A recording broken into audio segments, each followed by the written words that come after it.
ಎಲ್ಲರಿಗೂ ನಮಸ್ಕಾರ ರೀ. ಹೆಂಗದಿರಿ? ನಾನು ಶ್ವೇತಾ. ಜಗತ್ನಾಗ ನಡೆದಿರೋ ಸುದ್ದಿನ ನಮ್ಮ ಉತ್ತರ ಕರ್ನಾಟಕ ಭಾಷೆದಾಗ ಹೇಳಲಿಕ್ಕೆ ಬಂದೀನಿ. ಮಸ್ತ್ ಚಾ ಕುಡ್ಕೋತ ಖಡಕ್ ಮಿರ್ಚಿ ಮಂಡಕ್ಕಿ ನೋಡಿ ಸುಮ್ ಕುಂದ್ರಬೇಡ್ರಿ. ಮತ್ತು ನಮ್ಮೆಲ್ಲ ವಿಡಿಯೋಸ್ಗಳನ್ನ ಲೈಕ್ ಮಾಡಿರಿ. ನಿಮಗೇನು ಅನ್ನಿಸ್ತದ ಕಮೆಂಟ್ ಮಾಡಿರಿ. ನಿಮಗೆ ಗೊತ್ತಿದ್ದವ್ರಿಗೆಲ್ಲ ಶೇರ್ ಮಾಡಿರಿ. ಇನ್ನು ನಮ್ಮ TV Vikrama digital channel subscribe ಮಾಡೋದಂತೂ ನೆನಪಾರ್ಲೇಬೇಡ್ರಿ. ಯಪ್ಪ, ಎಲ್ಲಿ ನೋಡಿದ್ರು ಎಲ್ಲಿ ಕೇಳಿದ್ರು ಈ ಹಾಸನ ಪೆನ್ ಡ್ರೈವ್ದೇ ಸುದ್ದಿ ನೋಡ್ರಿ ಎಲ್ಲ ಕಡೆ. ಅದೇ ಬಿಸಿನಾಗ ರಾಜಕೀಯ ಮಾಡ್ಲಿಕ್ಕತ್ತಿರೋರು ಒಂದು ಕಡೆ, ಇನ್ನು ನಮ್ಮ ಹಿಂದೂಗಳ ಭಾವನೆ ಕೆಣಕ್ಲಿಕ್ಕತ್ತಿರೋರು ಮತ್ತೊಂದು ಕಡೆ. ನಾ ಇವತ್ತು ಹೇಳಕ್ಕೆ ಹೊಂಟಿರೋದು RB ತಿಮ್ಮಾಪುರ ಅನ್ನೋ ನಾಯಕನ ಬಗ್ಗೆ ನೋಡ್ರಪ್ಪ. ಪ್ರಜ್ವಲ್ ರೇವಣ್ಣನ ಕೇಸ ಇನ್ವೆಸ್ಟಿಗೇಷನ್ ನಡಿಲಿಕ್ಕತ್ತದ. ಅಂಥ ಮಹಾಪಾಪಿ ಆರೋಪಿನೇ ಇಲ್ಲಿಲ್ಲ. ಆದ್ರೆ ಆ ಪಾಪದಾಗ ಪಾಲ್ ತಗೊಂಡಾರಲ್ಲ ಪೆನ್ ಡ್ರೈವ್ ಹಂಚಿದವರು, ಅವ್ರ ಬಗ್ಗೆ ಮಾತಾಡ್ಲಿಕ್ಕೆ ಇಂಥ ಹುಳುಗಳಿಗೆ ಮೀಟ್ರಿಲ್ಲ. ಆದ್ರೆ ಹೋಗಿ ಈ ಪ್ರಜ್ವಲ್ ರೇವಣ್ಣಂಗ ಹಿಂದೂಗಳು ಭಕ್ತಿಯಿಂದ ಪೂಜಿಸೋ ಕೃಷ್ಣನನ್ನು ಕಂಪೇರ್ ಮಾಡಿ ಮಾತಾಡ್ತಾರಲ್ಲ, ಇಂಥವ್ರಿಗೆ ಏನು ಹೇಳ್ಬೇಕು ಹೇಳ್ರಿ. ಅಲ್ಲ, ಪ್ರಜ್ವಲ್ ರೇವಣ್ಣ ಶ್ರೀಕೃಷ್ಣನ ರೆಕಾರ್ಡು ಮುರಿಯಾಕೆ ನೋಡದ್ನಂತ. ಹಂಗದ್ರ ಇವ್ರ ಮಾತಿನ ಅರ್ಥ ಶ್ರೀಕೃಷ್ಣ ರೇಪಿಸ್ಟ್ ಅಂತನ? ಪೆನ್ ಡ್ರೈವ್ ಬಗ್ಗೆ ಪಾಟೀಲ್ ಹೇಳ್ಯಾರಲ್ಲ, ಇದರಂತಹ ಕೆಟ್ಟ ವಿಚಾರ ನಾವು ಯಾವತ್ತೂ ದೇಶದಲ್ಲಿ ಎಲ್ಲೋ ಒಂದು ಕರಿ ಗಿನ್ನಿಸ್ ದಾಖಲೆ ಆಗ್ತೈತೇನೋ ಅಂತಕ್ಕಂಥ ಭಾವನೆ. ಎಲ್ಲಿ ಶ್ರೀಕೃಷ್ಣ ಪರಮಾತ್ಮ ಭಕ್ತಿ ಭಾವದಿಂದ ಹೆಣ್ಮಕ್ಳಿದ್ರು ಅಂತಿದೆ, ಈ ರೀತಿ ಇರಲಿಲ್ಲ. ಇದನ್ನು ರೆಕಾರ್ಡ್ ಮುರಿಬೇಕತ್ತಿತ್ತೇನೋ ಅವ್ರದ್ದು ಪ್ರಜ್ವಲ್. ಅಲ್ರಿ, ಶ್ರೀಕೃಷ್ಣನಿಗೆ ಅತ್ಯಾಚಾರಿ ಅನ್ನೋ ಹಂತಕ್ಕೆ ಬಂದ್ರಲ್ಲ ಕಾಂಗ್ರೆಸ್ ನಾಯಕರು. ಅಲ್ಲ, ನನಗೊಂದು ಸಂಶಯಪ್ಪ, ಇವರಿಗೆ ಮಹಾಭಾರತ ಅದು ಗೊತ್ತದ ಇಲ್ಲ ಅಂತ. ಇಂಥ ಕಥೆಗಳನ್ನು ನೋಡಿ ಕೇಳಿ ಬೆಳೆದ್ರ ಅಥವಾ ಅವೇ ಹೊಲಸು ಪೆನ್ ಡ್ರೈವ್ಗಳದ್ರಾಗೆ ಬಾಲ್ಯ ಕಳೆದ್ರ ಅನ್ನೋ ಸಂಶಯ ಬರ್ತೈತೆ ನೋಡ್ರಪ್ಪ. ಅಲ್ಲ, ಒಂದು ಅತ್ಯಾಚಾರದ ಕೇಸಿಗೆ ಹಿಂದೂಗಳು ಆರಾಧ್ಯ ದೈವನ ಎಳೆದು ತರೋ ಕೊಳಕ ಮನಸ್ಥಿತಿ ಯಾಕೆ ಬರ್ತೈತೆ ಅಂತೀನಿ ಇವ್ರಿಗೆ. ನೋಡ್ರಿ, ದೇವರನ್ನ ಇಂಥ ಹೊಲಸು ಕೇಸಿಗೆ ಉದಾಹರಣೆ ಕೊಡ್ಲಿಕ್ಕೆ ತರುವುದ ತಪ್ಪ. ಇವ್ರಿಗೆ ಎಂಥ ಧೈರ್ಯ ಅಂತ. ಕಾಂಗ್ರೆಸ್ಸಿನ ಮನಸ್ಥಿತಿ ಹೆಂಗೈತಂತ ನೀವೇ ವಿಚಾರ ಮಾಡಿರಿ. ಹಿಂದೂಗಳ ನಂಬಿಕೆ ಮೇಲೆ ದಾಳಿ ಮಾಡೋದು ನೋಡ್ರಿ.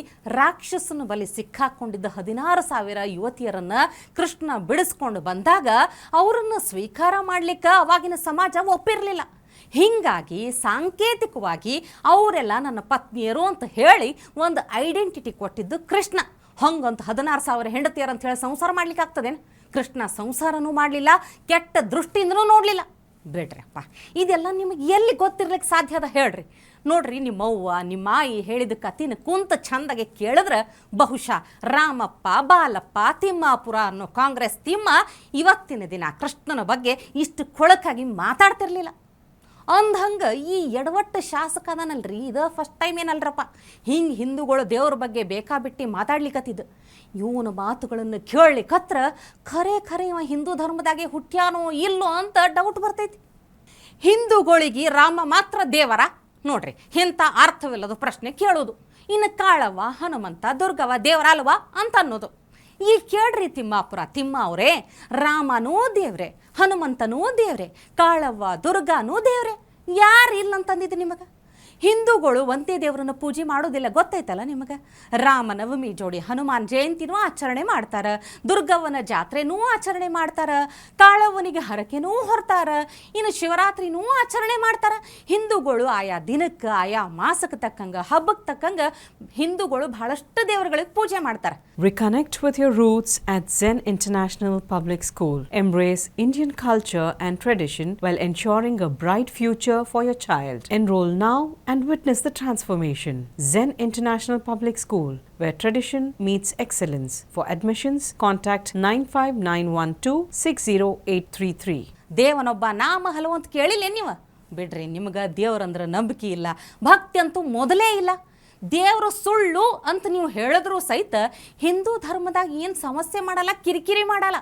ಅದೇ ನೀವು ಬ್ಯಾರೆ ಧರ್ಮದವರು ಅವರು ನಂಬುವಂಥ ದೇವ್ರ ಬಗ್ಗೆ, ಆ ದೇವರ ಅಸ್ತಿತ್ವದ ಬಗ್ಗೆ ಒಂದು ಸಲ ಮಾತಾಡಿ ನೋಡ್ರಿ ನೀವು, ಕಚಕ್ ಅಷ್ಟೇ ಸರ್ ತನ್ಸೆ ಜುದಾ ಮಾಡಿ ಮಲಗಿಸಿಬಿಡ್ತಾರೆ.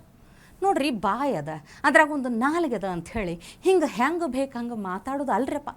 ಆಚಾರವಿಲ್ಲದ ನಾಲಿಗೆ ನಿನ್ನ ನೀಚ ಬುದ್ಧಿಯು ಬಿಡು ನಾಲಿಗೆ ಅಂತ ಹಾಡ್ಬೇಕಾಗ್ತೈತೆ ನಾನು.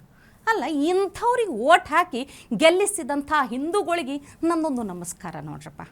ನಿನ್ನೆ ರಾಮನ ಬಗ್ಗೆ ಮಾತಾಡಿದ್ರು, ಇವತ್ತು ಕೃಷ್ಣನ ಬಗ್ಗೆ ಅತ್ಯಾಚಾರ ಅನ್ನೋ ಥರ ಮಾತಾಡಿದ್ರು, ಇನ್ನು ನಾಳೆ ಶಿವನಿಗೂ ಬಿಡೋದಿಲ್ಲ, ಆಂಜನೇಯನಿಗೂ ಬಿಡೋದಿಲ್ಲ. ಆದರೆ ಇಂಥವ್ರಿಗೆ ಪ್ರಮಾಣ ವಚನ ತಗೊಳ್ಳೋ ಮುಂದಷ್ಟ ದೇವ್ರು ಬೇಕು. ದೇವ್ರ ಹೆಸರಿನಾಗೆ ಈ ತಿಮ್ಮಾಪುರ ಪ್ರಮಾಣ ವಚನ ತಗೊಂಡಿದ್ದು ಗೊತ್ತಾ ನಿಮಗೆ? ನಾನು ತಿಮ್ಮಾಪುರ ರಾಮಪ್ಪ ಬಾಲಪ್ಪ ಎಂಬ ಹೆಸರಿನ ನಾನು ಕಾನೂನಿನ ಮೂಲಕ ಸ್ಥಾಪಿತವಾದ ಭಾರತ ಸಂವಿಧಾನದ ವಿಷಯದಲ್ಲಿ ನಿಜವಾದ ಶ್ರದ್ಧೆ ಮತ್ತು ನಿಷ್ಠೆಯನ್ನು ಹೊಂದಿರುತ್ತೇನೆಂದು, ನಾನು ಭಾರತದ ಸಾರ್ವಭೌಮತ್ವವನ್ನು ಮತ್ತು ಅಖಂಡತೆಯನ್ನು ಎತ್ತಿ ಹಿಡಿಯುತ್ತೇನೆಂದು ಮತ್ತು ಕರ್ನಾಟಕ ರಾಜ್ಯದ ಮಂತ್ರಿಯಾಗಿ ನನ್ನ ಕರ್ತವ್ಯಗಳನ್ನು ಶ್ರದ್ಧಾಪೂರ್ವಕವಾಗಿ ಮತ್ತು ಅಂತಃಕರಣಪೂರ್ವಕವಾಗಿ ನಿರ್ವಹಿಸುತ್ತೇನೆಂದು, ಭಯ ಅಥವಾ ಪಕ್ಷಪಾತವಿಲ್ಲದೆ ರಾಗದ್ವೇಷ ಇಲ್ಲದೆ ಎಲ್ಲ ಬಗೆಯ ಜನರಿಗೆ ಸಂವಿಧಾನಕ್ಕೆ ಮತ್ತು ಕಾನೂನಿಗೆ ಅನುಸಾರವಾಗಿ ನ್ಯಾಯವಾದುದ್ದೇನೆ ಮಾಡುತ್ತೇನೆಂದು ದೇವರ ಹೆಸರಿನಲ್ಲಿ ಪ್ರಮಾಣ ಮಾಡುತ್ತೇನೆ. ಶ್ರದ್ಧಾಪೂರ್ವಕ ದೃಢೀಕರಣ ಮಾಡುತ್ತೇನೆ.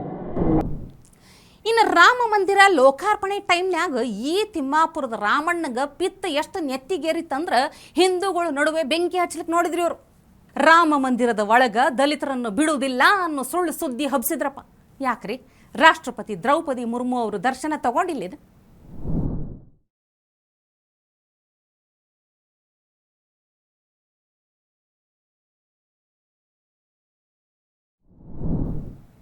ಗರ್ಭಗುಡಿ ಒಳಗೆ ಹೋಗಿಲ್ಲೇನು? ಜೋಡಿ ಅರ್ಚಕರು ಇದ್ರಿಲ್ಲ ನೋಡ್ರಪ್ಪ. ಅವರು ಸಹಿತ ಹಿಂದುಳಿದ ಸಮುದಾಯದವ್ರು ಅಲ್ಲೇನು? ಸುಮ್ಮನೆ ಹಿಂದೂಗಳ ನಡುವ ಬೆಂಕಿ ಹಚ್ಚಲಿಕ್ಕೆ ನೋಡೋದು, ಜಾತಿ ಹೆಸರಿನಾಗ ಬಡದಾಟ ಆಗಲಿ ಅಂತ ಅನ್ನೋದು ಇವ್ರ ಉದ್ದೇಶನ? ಯಾರೇ ಹೋದ್ರೂ ರಾಮ ಮಂದಿರಕ್ಕೆ ಪ್ರವೇಶ ಐತಿ. ನಿಮ್ಮ ಜೊತೆ ಬೇಕಾದ್ರೆ ರಹೀಮನ್ನು ಅಬ್ದುಲ್ಲನ್ನು ಕರ್ಕೊಂಡು ಹೋಗಿ ನೋಡ್ರಿ. ಅಲ್ಲಿ ಜಾತಿ ಧರ್ಮ ಏನೂ ಕೇಳಂಗಿಲ್ಲ. ಆದ್ರೆ ಈ ಬಾಂಬು, ಗನ್ನು, ಚಾಕು, ಚೂರಿ ಇಂಥದ್ದೆಲ್ಲ ಅದಾವೇನಂತ ಚೆಕ್ ಮಾಡ್ತಾರೆ ನೋಡ್ರಿ. ಅದೊಂದು ತಲೆಯಾಗಿರ್ಬೇಕಾ ನಿಮಗೆ? ಮತ್ತೆ ಒಂದು ಕೆಲಸ ಮಾಡಿರಿ, ಸುಮ್ಮನೆ ನೀವಾಯ್ತು ನಿಮ್ಮ ವರ್ಗಾವಣೆ ದಂಧೆ ಆಯ್ತು ಅಂತ ಆರಾಮಿರಲ್ಲ. ಈ ಊರು ಸಬರಿ ಎಲ್ಲ ಯಾಕಂತ ನಿಮಗೆ? ಅಲ್ಲ, ಸಿಕ್ಕಿದ್ದು ಸೀರುಂಡೆ ಕೇಸ್ ಆದ್ರೆ ಬಾಸುಂಡೆ ಅಂತ ತಿಳ್ಕೊಂಡು ಆರಾಮಿರ್ಬೇಕಿಲ್ಲ. ರಾಮನ ಬಗ್ಗೆ ಮಾತಾಡೋದು, ಕೃಷ್ಣ ಅತ್ಯಾಚಾರಿ ಅನ್ನೋದು ಇದೆಲ್ಲ ಇಟ್ಕೋಬೇಡ್ರಪ್ಪ ನೀವು. ವಾರ್ನಿಂಗ್ ಅಲ್ರಿ. ಮತ್ತು ಸುಮ್ಮೊಂದು ಸಲಹೆ ಕೊಡ್ಲಿಕ್ಕತ್ತೀನಿ. ಮಂದಿ ನೋಡ್ರಿ, ಮುಂದೊಂದು ದಿನ ಮತ್ತು ಕಾಲಾಗಿದ್ದಿದ್ದು ಕೈಯಾಗ ತಗೊಂಡು ಮಾರಿ ಇನ್ನಷ್ಟು ವಂಕವಾಸಿ ಮಾಡಿಬಿಟ್ರೆ ಹ್ಯಾಂಗಂತ ಕಾಳಜಿಲಿಂದ ಹೇಳಲಿಕ್ಕತ್ತೀನಿರಪ್ಪ. ಇನ್ನು ಈ ಬಿಸಿಲು ಅದು ಯಾವಾಗ ಕಡಿಮೆ ಆಗ್ತೈತೋ ಏನೋ ಚಿಂತೆ ಚಾಲು ಆಗೈತೆ ನೋಡ್ರಪ್ಪ. ಹೊರಗೆ ಬರಲಿಕ್ಕೆ ಆಗಲ್ಲ, ಬಂದರೂ ಚಂದ ಕಣ್ಣು ಬಿಡ್ಲಿಕ್ಕೂ ಆಗಲ್ಲ. ಇನ್ನು ಮಳೆ ಅಂತೂ ಒಂದು ಹನಿನೂ ಕಾಣಲಾಗ್ಯದ. ಈ ಬಿಸಿಲು ಹೆಚ್ಚಾಗಿ ನಮ್ಮ ಉತ್ತರ ಕರ್ನಾಟಕದ ಮಂದಿ ಏನು ಮಾಡ್ಯಾರ ಗೊತ್ತಾ? ಬೆಂಕಿನೇ ಇಲ್ಲಾರ್ದೆ ಆಮ್ಲೆಟ್ ಮಾಡ್ಕೊಂಡು ತಿಂದಾರ ನೋಡ್ರಿ.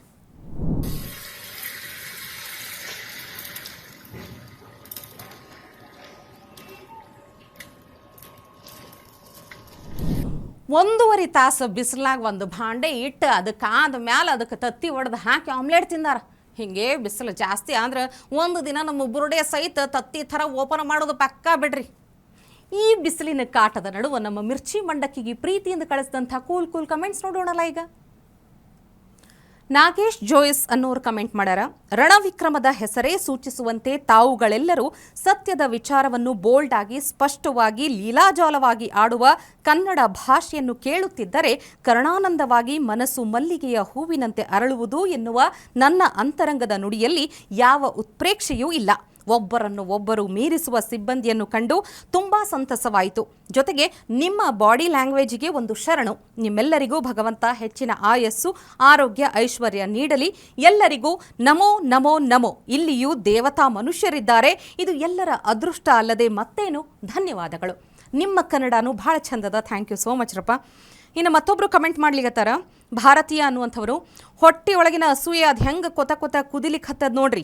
ಈ ಎಲ್ಲ ಶಾಪ ನಮ್ಮ ಮೋದಿಜಿಯವರಿಗೆ ವರ ಆಗಿ ಬದಲಾಗ್ತದ ಅನ್ನೋದು ಶತಸಿದ್ಧ.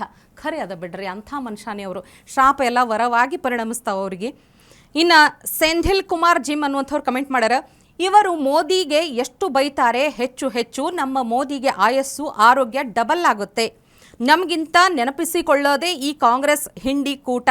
ರಾಮ ಏನು ಹೇಳಿದ್ದಾರೆ ಅಂದರೆ, ರಾಮ ನಾನು ಹೆಚ್ಚು ಮಸ್ತ್ ಕೊಡ್ತೀನಿ ಅಂತ. ಆದರೆ ನಮ್ಮ ಮೋದಿಜಿಗೆ ಹೆಚ್ಚು ನೆನಪಿಸಿಕೊಳ್ತಾರೆ ಈ ದುಷ್ಟರು. ನೆನಪು ಮಾಡಿಕೊಂಡು ಇದ್ದಾರೆ, ನಮಗಿಂತ ಅವರೇ ಹೆಚ್ಚಾಗಿ ಅವರಿಗೆ ಆಯಸ್ಸು ಕೂಡ ಹೆಚ್ಚಾಗುತ್ತೆ. ಜೈ ಮೋದಿಜಿ ಅಂತ ಹೇಳ್ಯಾರ. ಕರೆಕ್ಟ್ ಐತಿ ಬಿಡ್ರಿ.